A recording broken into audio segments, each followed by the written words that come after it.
আলাইকুম। তো আজকে আমাদের বাসায় আসছে মেহমান, তো তাদের জন্য কি কি রান্না করলো চলুন দেখে নেওয়া যাক। তো এখানে প্রথমত আছে হচ্ছে ভাত, সেটা তো থাকবেই। এরপরে হচ্ছে এখানে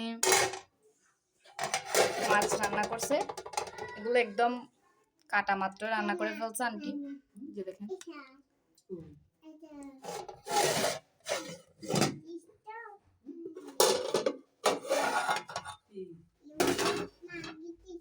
এরপর এদিকে একদম রান্না করছে, এই যে দেখেন মাংস। মেহমানদের জন্য তো সবকিছু রান্না করতে হচ্ছে, এখানে দেখেন।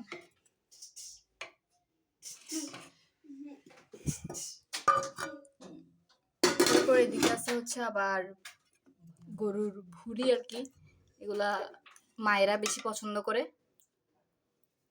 খুব লোভনীয় লাগতেছে, খেতে খুবই মজা হবে।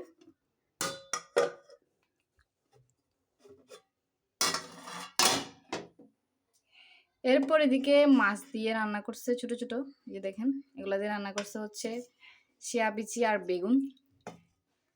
তো এই যে আজকে রান্না বান্না ছিল এতটুকুই। আচ্ছা, আরো একটা আছে, এটা হচ্ছে একদম মজার একটা খাবার, দেখেন ছোট ছোট চিংড়ি দিয়ে রান্না করছে কচুরলতি। আমার একটা ফেভারিট খাবার, এটা দিয়ে আমি ভাত শেষ করে ফেলতে পারি একদম। এই যে মেহমানকে দেখবেন না, যে হ্যালো গাইস বলো না, কেমন আছো? ঈদ মুবারক বলো, ঈদ মুবারক।